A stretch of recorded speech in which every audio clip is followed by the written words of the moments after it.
+2 zoology നാലാമത്തെ യൂണിറ്റായ molecular basis of inheritance എന്ന ചാപ്റ്ററിലെ ഒന്നാമത്തെ ഭാഗം വീഡിയോയാണ്. ഈ യൂണിറ്റിലൂടെ നമ്മൾ പ്രധാനമായിട്ടും ഡിസ്കസ് ചെയ്യുന്ന ടോപ്പിക്കുകൾ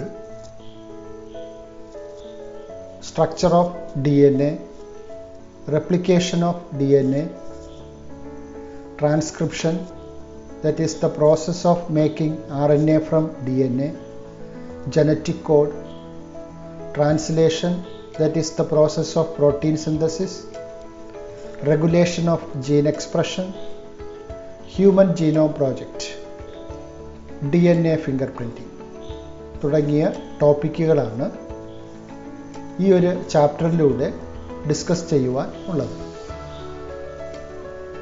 അതിലാദ്യമായിട്ട് നമുക്ക് പരിചയപ്പെടാം, 2 ടൈപ്പ് ന്യൂക്ലിക് ആസിഡ്സ് ലിവിങ് സിസ്റ്റത്തിലുണ്ട്. നിങ്ങൾ ആൾറെഡി പഠിച്ചിട്ടുള്ളതാണിത്. ഏതൊക്കെയാണെന്നറിയാം. ഒന്ന് ഡിയോക്സി റൈബോ ന്യൂക്ലിക് ആസിഡ് അഥവാ DNA, റൈബോ ന്യൂക്ലിക് ആസിഡ് അഥവാ RNA. ഇത് രണ്ടുമാണ് ജീവികളിൽ പ്രധാനമായിട്ടും കാണുന്ന 2 type nucleic acids, DNA and RNA. DNA is the genetic material in most of the organisms. മിക്കവാറും എല്ലാ ഓർഗാനിസത്തിൻ്റെയും ജനറ്റിക് മെറ്റീരിയൽ എന്ന് പറയുന്നത് DNA ആണ്. എന്നാൽ RNA ചില വൈറസുകളുടെ ജനറ്റിക് മെറ്റീരിയലാണ്. RNA is the genetic material in some viruses. DNA കുറിച്ച് പറയുമ്പോൾ DNA is a long polymer of deoxyribonucleotides. ഡിയോക്സിറൈബോന്യൂക്ലിയോടൈഡ്സിൻ്റെ വളരെ ദൈർഘ്യമേറിയ നീളമുള്ള ഒരു പോളിമറാണ് DNA. ചിത്രത്തിൽ കാണിച്ചിരിക്കുന്നത് പോലെ കുറേ ന്യൂക്ലിയോടൈഡ്സുകൾ ഒന്നിന് പുറകിൽ ഒന്നായിട്ട് അറേഞ്ച് ചെയ്തിരിക്കുന്നതാണ്. ഇപ്പോൾ ഇത് ഒരു ന്യൂക്ലിയോടൈഡാണ്, ഇത് അടുത്ത ന്യൂക്ലിയോടൈഡാണ്, അടുത്ത ന്യൂക്ലിയോടൈഡാണ്, അടുത്ത ന്യൂക്ലിയോടൈഡാണ്. അപ്പോൾ ഇങ്ങനെ ആയിരക്കണക്കിന് ന്യൂക്ലിയോടൈഡ്സുകൾ ഒന്നിനു പുറകിൽ ഒന്നായിട്ട് ക്രമീകരിച്ചിരിക്കുന്ന സ്ട്രക്ചറാണ് DNA മോളിക്യൂളിൽ ഉള്ളത്. DNA മോളിക്യൂളിൻ്റെ ലെങ്തിനെ കുറിച്ച് പറയുമ്പോൾ the length of DNA is usually defined as number of nucleotides present in it. DNAയിൽ എത്ര ന്യൂക്ലിയോടൈഡ്സ് ഉണ്ട് എന്നത് വെച്ചിട്ടാണ് DNAയുടെ ലെന്ത് നമ്മൾ പറയാറുള്ളത്. ഫോർ എക്സാമ്പിൾ, ഇതിപ്പോൾ ഒരു ന്യൂക്ലിയോടൈഡാണ്, ഇതൊരു ന്യൂക്ലിയോടൈഡാണ്. അങ്ങനെ ഒരുപാട് ന്യൂക്ലിയോടൈഡ്സ് ഇങ്ങനെ അറേഞ്ച് ചെയ്ത് വെച്ചിരിക്കുന്നതിൽ 2 സൈഡിലും ഇതുപോലെ ന്യൂക്ലിയോടൈഡ്സ് ഉണ്ട്. ഈ ന്യൂക്ലിയോടൈഡ്സിൽ നൈട്രജൻ ബേസുകൾ, ഇതൊരു നൈട്രജൻ ബേസാണ് ഈ കാണുന്നത്, അഡിനൈൻ എന്നു പേരുള്ള നൈട്രജൻ ബേസാണ്. ഇത് തൈമിൻ എന്നുള്ള പേരുള്ള നൈട്രജൻ ബേസാണ്. ഇതിന് നമ്മളൊരു ബേസ് പെയർ എന്നാണ് ഇതിനെ റെപ്രസെൻറ്റ് ചെയ്യാറുള്ളത്. The length of DNA is usually defined as a number of nucleotides present in it or a pair of nucleotide referred to as base pairs. ഇപ്പോൾ DNAയുടെ ലെങ്ത് പറയുമ്പോൾ പറയാറുള്ളത് എത്ര ബേസ് പെയേഴ്സ് ആ DNAയിലുണ്ട്, അതാണ് ആ DNAയുടെ ലെങ്ത്. ഒരു സെല്ലെടുത്തിട്ട് ആ സെല്ലിലെ ക്രോമസോംസിൽ എല്ലാത്തിലും കൂടെ എത്ര ന്യൂക്ലിയോടൈഡ്സ് ഉണ്ട് എന്നുള്ളതാണ് ആ DNAയുടെ ലെന്തിനെ നിശ്ചയിക്കുന്ന ഫാക്ടർ. അപ്പോൾ അങ്ങനെ ഓരോ ഓർഗാനിസത്തിലും ന്യൂക്ലിയോടൈഡ്സിൻ്റെ എണ്ണം എന്ന് പറയുന്നത് ആ ഓർഗാനിസത്തിൻ്റെ ക്യാരക്ടറിസ്റ്റിക് ഫീച്ചറാണ്. നമുക്ക് നോക്കാം. എക്സാമ്പിളായിട്ട് ബാക്ടീരിയോഫേജ് 5-174 എന്ന് പറയുന്ന വൈറസ്, അതിൻ്റെ ന്യൂക്ലിയോടൈഡ്സിൻ്റെ എണ്ണം എന്ന് പറയുന്നത് ഹാസ് 5386 ന്യൂക്ലിയോടൈഡ്സ്. ഈ ഓർഗാനിസത്തിൻ്റെ ക്യാരക്ടറിസ്റ്റിക്സ് ആണ് ഈ നമ്പർ. ബാക്ടീരിയോഫേജ് 5-174 5386 ന്യൂക്ലിയോടൈഡ്സ് ഉണ്ടാകും. ഇനി അടുത്ത മറ്റൊരു ഓർഗാനിസമാണ് ബാക്ടീരിയോഫേജ് ലാംഡ എന്ന് പറയുന്ന വൈറസ്. ഫേജ് ലാംഡ എന്ന് പറയുന്ന വൈറസ്. ആ വൈറസിൻ്റെ ബേസ് പെയറിൻ്റെ എണ്ണം 48,502 ബേസ് പെയേഴ്സാണ്. ഈ ഫേജ് ലാംഡ വൈറസിനെ സംബന്ധിച്ചിടത്തോളം അതിൻ്റെ ക്യാരക്ടറിസ്റ്റിക്സ് ആണ് ഈ നമ്പർ. ഇത്രയും ബേസ് പെയേഴ്സാണ് ഫേജ് ലാംഡ വൈറസിനുള്ളത്. ഇനി E coli bacteria, that is Escherichia coli, E coli ബാക്ടീരിയയെ സംബന്ധിച്ച് അതിൻ്റെ ബേസ് പെയേഴ്സിൻ്റെ എണ്ണം 4.6 × 10⁻⁶ ബേസ് പെയേഴ്സാണ്. ഈക്കോളി ബാക്ടീരിയയുടെ ബേസ് പെയേഴ്സ് 4.6 × 10⁻⁶ ആണ്. ഇനി ഹ്യൂമൻ ഹാപ്ലോയിഡ് DNA, നമ്മുടെ ഹാപ്ലോയിഡ് DNA, ദാറ്റ് മീൻസ് 23 ക്രോമസോംസിലുള്ള DNA-യുടെ ലെങ്ത് എടുത്തു കഴിഞ്ഞാൽ that is equal to 3.3 × 10⁻⁹ base pairs. Human DNA-യുടെ ഈ ഫിഗർ ഓർക്കുക. 3.3 × 10⁻⁹ ബേസ് പെയേഴ്സ് ആണ് ഹ്യൂമൻ ബീയിങ്സിലെ ബേസ് പെയേഴ്സിൻ്റെ എണ്ണം.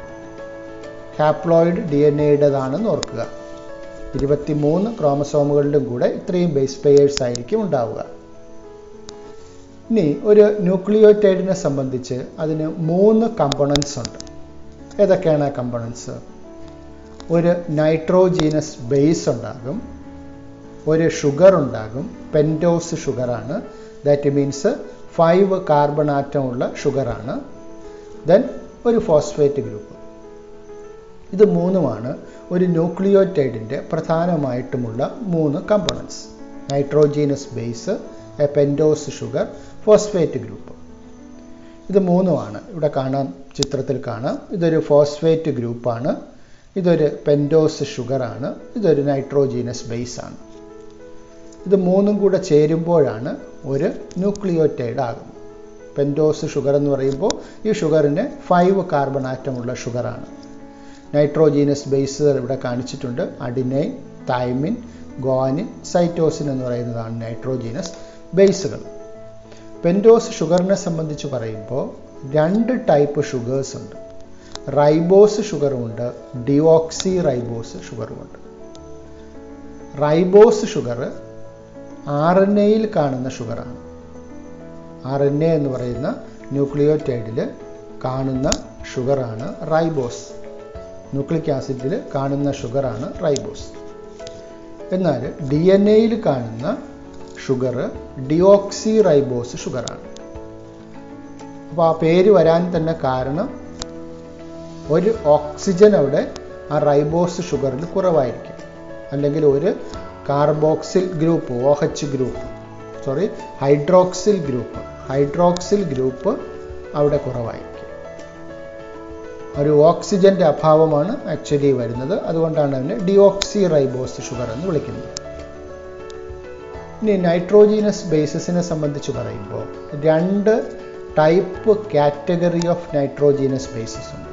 അപ്പോൾ ആ കെമിക്കൽ കോമ്പൗണ്ട്സിനെ 2 ഗ്രൂപ്പായിട്ട് തിരിച്ചിട്ടുണ്ട്. പ്യൂറൈൻസ് എന്ന് പറയുന്ന ഒരു കെമിക്കൽ കോമ്പൗണ്ട്സിൻ്റെ കാറ്റഗറിയും പിരമിഡൈൻസ് എന്ന് പറയുന്ന മറ്റൊരു കെമിക്കൽ കോമ്പൗണ്ടിൻ്റെ കാറ്റഗറീസ്. പ്യൂറൈൻ കാറ്റഗറീസിൽ 2 ബേസസ് ഉണ്ട്, അഡിനൈനും ഗുവാനൈനും. പിരമിഡൈൻ കാറ്റഗറിയിൽ 3 ബേസസ് ഉണ്ട്, cytosine, thymine and uracil. Nitrogenous ബേസസിനെ 2 കാറ്റഗറിയായിട്ട് തിരിച്ചിട്ടുണ്ട്, purines and pyrimidines. Purine bases adenine and guanine, pyrimidine bases cytosine, thymine, uracil എന്നിവയാണ് പിരമിഡൈൻ ബേസസ്. സൈറ്റോസിൻ ബേസിനെ സംബന്ധിച്ച് പറയുമ്പോൾ ഇത് DNA-യിലുമുണ്ട് RNA-യിലുമുണ്ട്, common for DNA and RNA. തൈമിനാണെങ്കിൽ DNA-യിൽ മാത്രമേ കാണുകയുള്ളൂ, യുറാസിലാണെങ്കിൽ പ്രസന്റ് ഇൻ RNA. ആ ഒരു വ്യത്യാസം ഓർക്കുക. പ്യൂറൈൻ ബേസസ് അഡിനൈനും ഗുവാനൈനും DNA-യിലുമുണ്ട് RNA-യിലുമുണ്ട്. എന്നാൽ പിരമിഡൈൻ ബേസസ് ആയ സൈറ്റോസിൻ, തൈമിൻ ഇത് രണ്ടും DNA-യിലുണ്ട്. എന്നാൽ യുറാസിൽ DNA-യിലില്ല, RNA-യിലേ ഉള്ളൂ. തൈമിൻ DNA-യിലില്ല, തൈമിൻ RNA-യിലില്ല, DNA-യിലുണ്ട്. അപ്പോൾ വ്യത്യാസം ഓർക്കുക. Common bases cytosine, thymine present in DNA. Cytosine, uracil present in RNA. Thymine is absent in RNA. ഇനി ന്യൂക്ലിയോസൈഡ് എന്താണെന്ന് നോക്കാം. A nitrogenous base is linked to the pentose sugar through N-glycosidic linkage to form a nucleoside. ഒരു nucleoside എന്ന് പറയുന്നത് ഒരു nitrogenous ബേസും അതിനോട് കൂടെ pentose ഷുഗറും കൂടെ ചേരുമ്പോൾ കിട്ടുന്നതാണ് ന്യൂക്ലിയോസൈഡ്.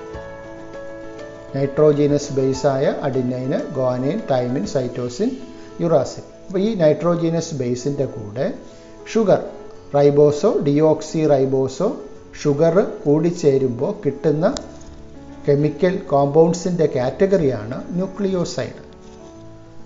നൈട്രോജീനസ് ബേസും പെൻറ്റോസ് ഷുഗറും കൂടെ ഫോം ചെയ്യുന്ന കെമിക്കൽ ബോണ്ടാണ് ഗ്ലൈക്കോസിഡിക്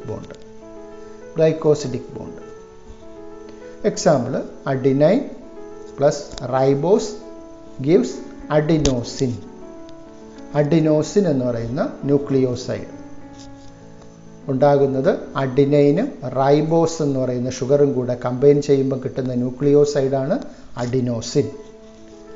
അഡിനൈനും റൈബോസിന് പകരം ഡിയോക്സി റൈബോസാണ് വരുന്നതെങ്കിൽ അവിടെ ന്യൂക്ലിയോസൈഡിൻ്റെ പേര് എങ്ങനെ മാറുന്നു?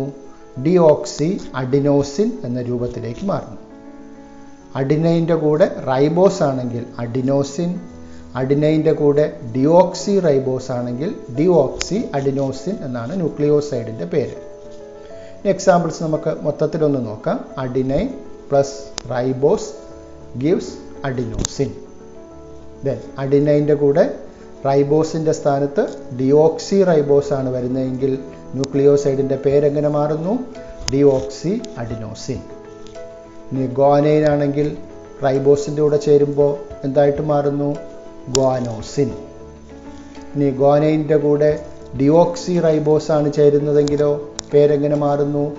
ഡിയോക്സി ഗുവാനോസിൻ. സൈറ്റോസിൻ്റെ കൂടെ റൈബോസ് ചേരുന്നുവെങ്കിലോ അവിടെ പേരെങ്ങനെ മാറുന്നു? That is cytidine. ഓർക്കുക, സൈറ്റോസിൻ എന്ന് പറയുന്നത് ഏത് കാറ്റഗറിയിൽ വരുന്നു? പിരമിഡൈൻസിൻ്റെ കാറ്റഗറിയിൽ വരുന്നു. അതുകൊണ്ടാണ് പേരിൻ്റെ കൂടെ സൈറ്റിഡീൻ എന്ന് പറയുന്നത്. ദെൻ സൈറ്റോസിൻ്റെ കൂടെ ഡിയോക്സി റൈബോസ് ആണെങ്കിലോ ഡിയോക്സി സൈറ്റിഡീൻ. ദെൻ യുറാസിലിൻ്റെ കൂടെ റൈബോസ് ആണ് വരുന്നതെങ്കിലോ യുറിഡീൻ. ഇനി യുറാസിലിൻ്റെ കൂടെ ഡിയോക്സി റൈബോസ് ആണെങ്കിലോ ഡിയോക്സി യുറിഡീൻ. ഇനി തൈമിൻ്റെ കൂടെ റൈബോസ് വരുന്നെങ്കിലോ തൈമിഡീൻ. തൈമിൻ്റെ കൂടെ ഡിയോക്സി റൈബോസ് വരുന്നെങ്കിലോ ഡിയോക്സി തൈമിഡീൻ. ന്യൂക്ലിയോസൈഡ്സിൻ്റെ പേര് കൊടുക്കുമ്പോൾ ഓർമ്മിക്കുക, പ്യൂറൈൻ ബേസസ് ആണെങ്കിൽ ഈ രീതിയിൽ വരും. അഡിനോസിൻ, ഗുവാനോസിൻ എന്നുള്ള രീതിയിൽ വരും. ഇനി പിരമിഡൈൻ ബേസസ് ആണെങ്കിൽ സൈറ്റിഡീൻ, യുറിഡീൻ, തൈമിഡീൻ എന്നുള്ള പേരിൽ റൈബോസിൻ്റെ കൂടെ വരുന്നു. ഇനി ഡിയോക്സി റൈബോസിൻ്റെ കൂടെ ആണെങ്കിൽ പേരിൻ്റെ മുമ്പേ ഡിയോക്സിയും കൂടെ ചേരും. That is deoxy adenosine, deoxy guanosine, then deoxy cytidine, deoxy uridine, deoxy thymidine എന്നുള്ള രൂപത്തിലേക്ക് വരുന്നു.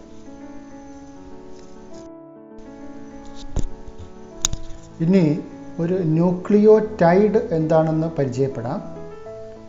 ന്യൂക്ലിയോസൈഡും ഫോസ്ഫേറ്റ് ഗ്രൂപ്പും കൂടെ ചേരുമ്പോൾ കിട്ടുന്ന മോളിക്യൂളിനെ വിളിക്കുന്ന പേരാണ് nucleotide. Nucleoside plus phosphate gives nucleotide. ഇവിടെ പടത്തിൽ കാണുന്ന ശ്രദ്ധിക്കുക.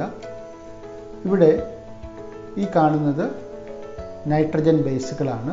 Cytosine, guanine, adenine, thymine. ഈ കാണുന്നത് ഷുഗറാണ്, ഡിയോക്സി റൈബോസ് ഷുഗർ. ഇതും ഷുഗർ മോളിക്യൂൾസ് ആണ്. ഇത് ഫോസ്ഫേറ്റ് മോളിക്യൂളാണ്. അപ്പോൾ ഇതിൽ ഒരു ന്യൂക്ലിയോടൈഡ് എന്ന് പറയുന്നത് ന്യൂക്ലിയോസൈഡും ഫോസ്ഫേറ്റും ചേർന്നതാണ് ന്യൂക്ലിയോടൈഡ്. അപ്പോൾ ന്യൂക്ലിയോസൈഡ് എന്ന് പറയുന്നത് ഈ കാണുന്ന ഷുഗർ മോളിക്യൂളും ഈ കാണുന്ന നൈട്രജൻ ബേസും കൂടെ ചേരുമ്പോൾ കിട്ടുന്ന പ്രോഡക്റ്റാണ് ന്യൂക്ലിയോസൈഡ്. അതിനോടൊപ്പം ഈ ഫോസ്ഫേറ്റ് മോളിക്യൂളും കൂടി ചേരുമ്പോൾ അതെന്തായി ഒരു ന്യൂക്ലിയോടൈഡായിട്ട് മാറി. ഡിയോക്സി റൈബോസ് ഷുഗറാണ് ഇവിടെ കാണുന്നത്. ഇത് ഫോസ്ഫേറ്റ് ഗ്രൂപ്പാണ്. ഇത് നൈട്രജൻ ബേസായ സൈറ്റോസിനാണ്. ഇതിനെ തങ്ങളിൽ കണക്ട് ചെയ്യുന്ന കെമിക്കൽ ബോണ്ടാണ് ഫോസ്ഫോ എസ്റ്റർ ബോണ്ട്. ഇവിടെ ഈ ഫോസ്ഫേറ്റ് ഗ്രൂപ്പിനെയും ഈ ഷുഗർ മോളിക്യൂളിനെയും പരസ്പരം കണക്ട് ചെയ്യുന്ന ഈ കെമിക്കൽ ബോണ്ടാണ് ഫോസ്ഫോ എസ്റ്റർ ബോണ്ട്. ഇവിടെ ഒരു ഫോസ്ഫോ എസ്റ്റർ ബോണ്ടുണ്ട്, ഇവിടെ അടുത്ത ഒരു ഫോസ്ഫോ എസ്റ്റർ ബോണ്ടുണ്ട്, ഇവിടെയുണ്ട്, ഇവിടെയുണ്ട്, ഇവിടെയുണ്ട്. അപ്പോൾ ഇങ്ങനെ ന്യൂക്ലിയോടൈഡ്സുകളെ പരസ്പരം കണക്ട് ചെയ്തുകൊണ്ട് ഫോസ്ഫോ എസ്റ്റർ ബോണ്ടുകൾ കാണാൻ സാധിക്കും. ഈ ഒരു ഫോസ്ഫോ എസ്റ്റർ ബോണ്ടും അടുത്ത ഫോസ്ഫോ എസ്റ്റർ ബോണ്ടും കൂടെ ചേരുമ്പോൾ നമുക്കതിനെ ഫോസ്ഫോ ഡൈഎസ്റ്റർ ബോണ്ട് എന്ന് വിശേഷിപ്പിക്കാം.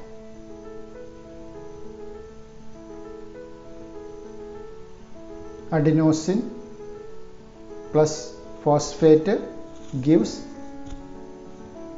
അഡിനിലിക് ആസിഡ്. ഈ പേര് കേട്ടത് എന്താണിത്?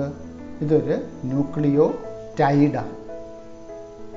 അഡിനോസിൻ എന്ന് പറയുന്ന ഒരു ന്യൂക്ലിയോസൈഡും ഫോസ്ഫേറ്റ് ഗ്രൂപ്പ്, ഇത് അഡിനൈൻ എന്ന് പറയുന്ന നൈട്രജൻ ബേസാണ്, ഇത് റൈബോസ് ഷുഗറാണ് എന്ന് കരുതിയാൽ ഇത് രണ്ടും കൂടെ ചേരുമ്പോൾ കിട്ടുന്നതാണ് അഡിനോസിൻ. അഡിനോസിൻ്റെ കൂടെ ഫോസ്ഫേറ്റ് ചേരുമ്പോൾ എന്തായി? അഡിനിലിക് ആസിഡായി. ഇനി ആ സ്ഥാനത്ത് ഇത് ഡിയോക്സി റൈബോസ് ആണെന്ന് വിചാരിക്കുക. ഇത് അഡിനോസിൻ, ഇത് അഡിനൈൻ, ഇത് ഡിയോക്സി റൈബോസ്. സോ ഇത് രണ്ടും കൂടെ ചേരുമ്പോൾ കിട്ടുന്നത് ഡിയോക്സി അഡിനോസിൻ. അതിൻ്റെ കൂടെ ഫോസ്ഫേറ്റ് ചേരുമ്പോൾ ഡിയോക്സി അഡിനിലിക് ആസിഡായി. Deoxy adenosine plus phosphate gives deoxy adenylic acid. ഈ പടത്തിൽ കാണുന്നത് ഡിയോക്സി അഡിനിലിക് ആസിഡാണ്. ഇവിടെ അഡിനൈൻ ഉണ്ട്, ഇവിടെ ഡിയോക്സി റൈബോസ് ഷുഗറുണ്ട്, ഫോസ്ഫേറ്റ് ഗ്രൂപ്പുണ്ട്. ഇത് മൂന്നും കൂടെ ചേരുമ്പോൾ കിട്ടുന്ന ന്യൂക്ലിയോടൈഡാണ് ഡിയോക്സി അഡിനിലിക് ആസിഡ്. അപ്പോൾ ഇത് ഡിയോക്സി അഡിനിലിക് ആസിഡാണ്. ഇതാണെന്നുണ്ടെങ്കിൽ ഡിയോക്സി ഗോനിലിക് ആസിഡാണ്. ഇതാണെന്നുണ്ടെങ്കിൽ ഡിയോക്സി സൈറ്റിഡിലിക് ആസിഡാണ്. ഇതാണെങ്കിൽ ഡിയോക്സി തൈമിഡിലിക് ആസിഡാണ്. ഈ രീതിയിൽ നമുക്ക് ന്യൂക്ലിയോടൈഡ്സുകൾക്ക് പേര് കൊടുക്കാൻ സാധിക്കും. ഇനി നോക്കുക, ഇതൊന്നുകൂടെ നോക്കാം. ഇതൊരു ന്യൂക്ലിയോടൈഡാണ്. ഇവിടെ സൈറ്റോസിനുണ്ട്, ഡിയോക്സി റൈബോസ് ഉണ്ട്, ഫോസ്ഫേറ്റ് ഉണ്ട്. ഇതൊരു ന്യൂക്ലിയോടൈഡ്. ഇത് അടുത്ത ഒരു ന്യൂക്ലിയോടൈഡ്. ഇവിടെ ഗ്വാനൈൻ ഉണ്ട്, ഇവിടെ ഡിയോക്സി റൈബോസ് ഉണ്ട്, ഇവിടെ ഫോസ്ഫേറ്റ് ഉണ്ട്. ഇത് മറ്റൊരു ന്യൂക്ലിയോടൈഡ്. ഇനി ഈ ബോണ്ടിൻ്റെ കാര്യം ഒന്ന് ശ്രദ്ധിക്കുക. ഇവിടെ ഫോസ്ഫേറ്റ് ഗ്രൂപ്പുണ്ട്, ഇവിടെ റൈബോസ് ഷുഗറുണ്ട്. അപ്പോൾ ഇവിടെ ഇരിക്കുന്ന ബോണ്ട് എന്താണ്? ഫോസ്ഫോ എസ്റ്റർ ബോണ്ടാണ്. അപ്പോൾ ഇവിടെ മൂന്നാമത്തെ കാർബൺ ആറ്റത്തിലാണ് ഈ ബോണ്ട് ഫോർമേഷൻ നടക്കുന്നത്.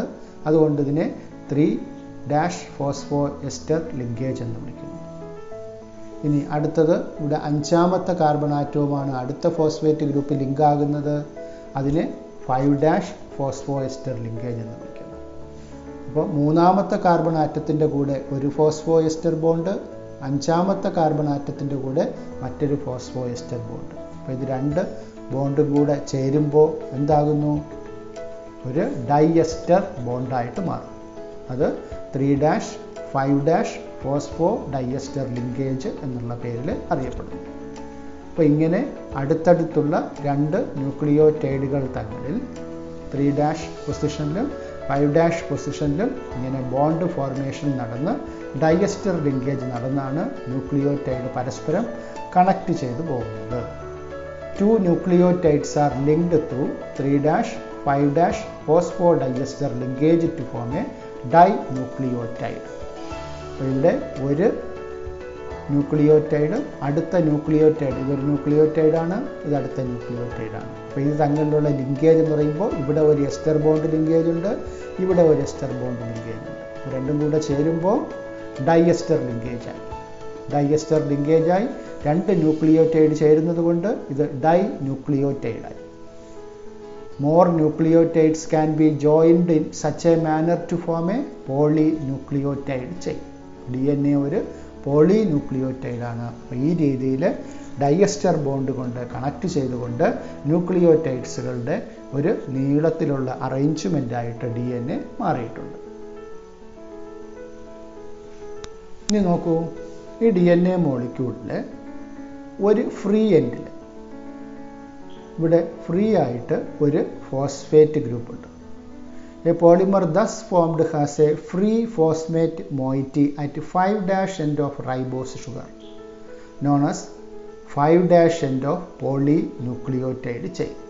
അതിനെ വിളിക്കുന്ന പേരാണ് 5' end of polynucleotide chain. അപ്പോൾ 5' end എന്ന് ചോദിച്ചാൽ, അല്ലെങ്കിൽ 5' end എന്ന് പറഞ്ഞാൽ ആ എൻഡിൽ ഫ്രീ ആയിട്ട് ആര് കാണും? ഒരു ഫോസ്ഫേറ്റ് ഗ്രൂപ്പ് കാണും. Free phosphate moiety at 5' end. 5' എൻഡിൽ ഫ്രീ ആയിട്ടൊരു ഫോസ്ഫേറ്റ് ഗ്രൂപ്പ് കാണും. അതുപോലെ ഇങ്ങേ അറ്റത്തോ the other end has a free hydroxyl group. അത് ഏത് കാർബൺ ആറ്റവുമായിട്ട് അറ്റാച്ച് ചെയ്താണ്? മൂന്നാമത്തെ കാർബൺ ആറ്റം, തേർഡ് കാർബൺ ആറ്റവുമായിട്ട് അറ്റാച്ച് ചെയ്തിട്ടാണ് ഫ്രീ ആയിട്ടൊരു OH ഗ്രൂപ്പ് അവിടെ കാണുക. ആ ഗ്രൂപ്പിനെ വിളിക്കുന്നതാണ് 3' end. ഇപ്പോൾ ഒരു ന്യൂക്ലിയോറ്റൈഡിനെ സംബന്ധിച്ച് രണ്ട് എൻഡ് ഉണ്ടാവും. ഒരു എൻഡിനെ 5' end എന്നും മറ്റേ എൻഡിനെ 3' end എന്നും വിളിക്കും. A polymer thus formed has a free phosphate moiety at 5' end of ribose sugar known as 5' end of polynucleotide chain. The other end has a free hydroxyl group or OH at 3' end known as 3' end of a polynucleotide chain.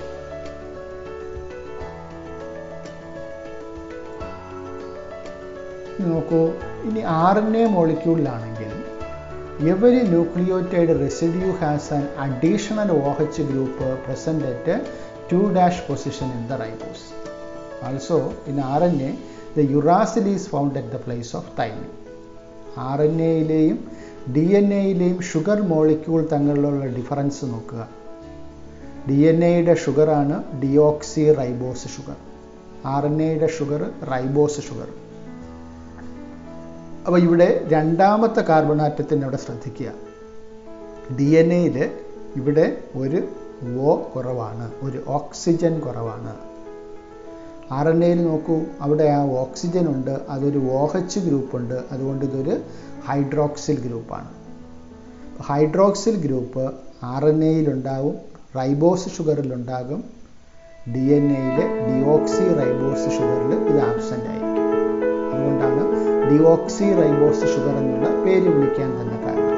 ഇനി RNA every nucleotide residue has an additional OH group present at 2' position in the ribose.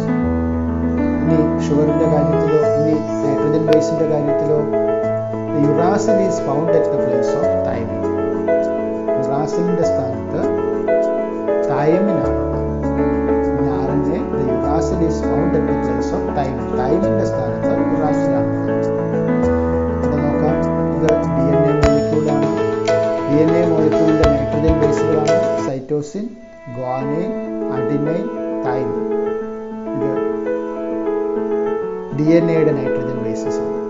എന്നാൽ RNA-യിൽ വരുമ്പോഴോ cytosine, guanine, adenine, uracil. എന്താണ് absent ആവുക? തൈമിനില്ല. RNA-യിൽ thymine എന്ന് പറയുന്ന nitrogen base RNA-യിലില്ല. അതിന് പകരം യുറാസിലാണ് RNA-യിൽ കാണുന്നത്. DNA-യിൽ യുറാസിലില്ല, അതിന് പകരം തൈമിനാണ് DNA-യിൽ കാണുന്നത്. For more video lessons, please subscribe TLB's biology classes. Thank you.